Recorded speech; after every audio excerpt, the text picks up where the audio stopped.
Yo, cut.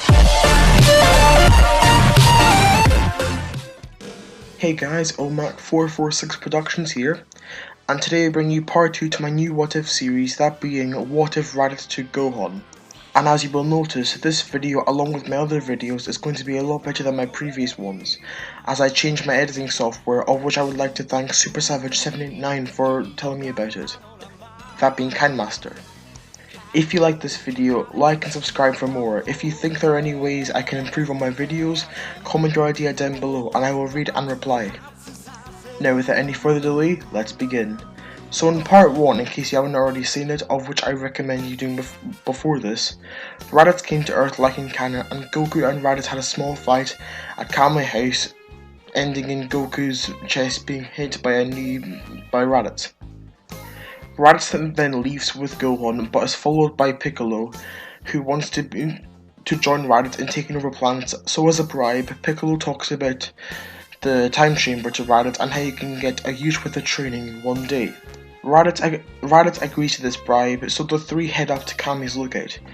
Kame tries to stop them, but RADITZ's patience isn't great, so RADITZ slams Kame into the ground and then proceeds to fire a double Sunday attack at Popo, killing him. After that, the trio walk inside the time chamber, but before they do, RADITZ flies down to West City and robs the entire city of most of their meat and supplies. After this, they go in the time chamber, and that's where we are now.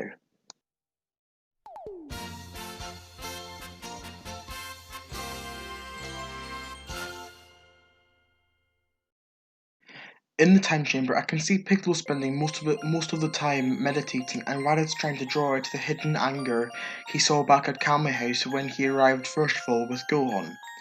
"What is your name, boy?" RADITZ asks. Gohan, Gohan stutters.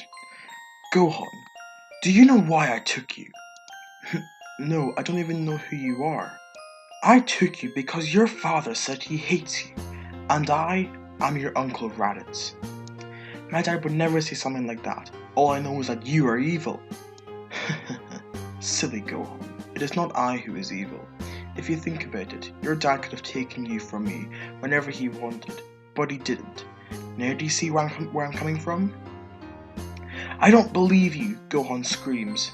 Gohan's hair stands up, his eyes gain a yellow outline, his aura roars dark green. He is once again in his Ikari state. "Yes!" RADITZ yells, as he gets into his fighting pose, prepared to fight the young half-breed. "This is what I was waiting for, Gohan. Give me everything you've got. Show me your Saiyan power." Gohan opens his mouth, raises his arms up, and shoots out a mouth beam as if he were a great ape. "Amazing!" RADITZ thought to himself before avoiding the attack.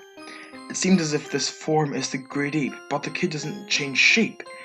If I could access this power for myself with this kid by my side, we could all eliminate that bastard Frieza and finally avenge our people. As RADITZ was thinking to himself, Gohan was shooting mouth beams in his direction, but luckily for RADITZ, most of them missed. "Gohan, I command you to attack me full force, don't hold back."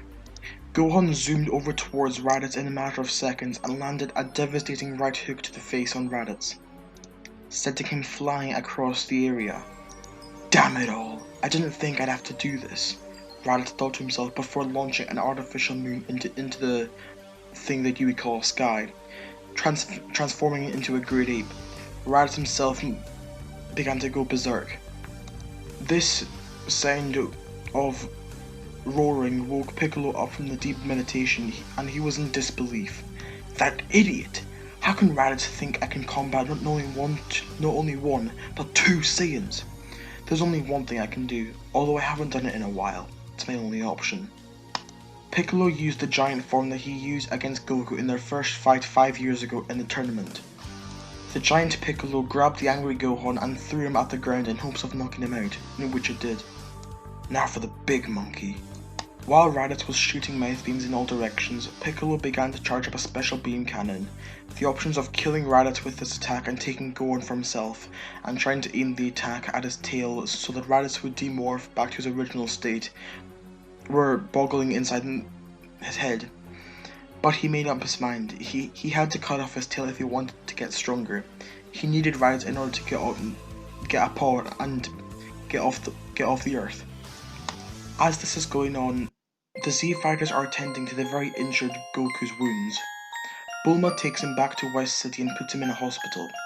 He's meant to be there for a week, but Goku gets a telepathic message from Kami, the god of Earth, and on the second day of his time in hospital, Goku, Kami says, your brother, son, and Piccolo have been inside the time chamber for 2 days, meaning 2 years for them.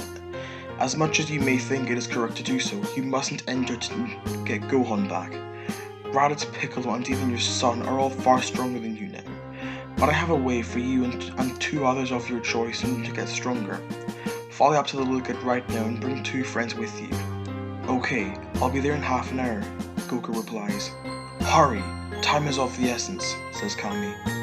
Goku thinks to himself on which 2 people he should take with him. Obviously he's going to take his best friend Krillin with him, but who else? That's it, Tenshinhan. But what about Chatsu? Goku then thinks of Master Roshi, and he agrees with himself. Goku jumps out of his bed, runs outside, calls Nimbus, and off he goes. When he arrives at Kami House, he's greeted by Roshi and Krillin. Goku, it seems as though you recovered well. Any update on your son? Says Roshi. Yeah, he's with the guy who says he's my brother and Piccolo, and they're in the time chamber on Kami's lookout. They've been in there for 2 years, meaning they're all stronger than even me. What? So you mean to tell me your 5, technically 7-year-old son is stronger than you? Yells Krillin. It's not confirmed yet, but most likely yes. And that brings me to why I'm here. I need the both of you to come with me. We're going to the lookout. Kami asked me to come up with 2 people to train with, so I chose you guys. Goku hops back on the Nimbus cloud while holding Roshi and Krillin between his arms, and they all fly up to the lookout. Ah, Goku, you're finally here. Thank goodness. Where's Mr. Popo? Goku asks. Your brother Raditz. He killed him. I tried to stop them entering the time chamber, but it resulted in your brother grabbing me by the arm and slamming me into the ground. That would explain my lack of arm. Luckily, I'm right-handed, but still, I should have just let them go past. What the hell do you mean? Krillin asks. It is my fault that Mr. Popo was murdered. If I just let them past, none of this would have happened. For that, I am dearly sorry. Come on, Kami, it's not your fault. Besides, we can just wish him back with the Dragon Balls. It's no big deal. Kami, may I suggest what you do? Says Roshi. You may. I suggest that you wish for your youth like that nasty turd Piccolo did all those years ago. It would probably bring back your arm too.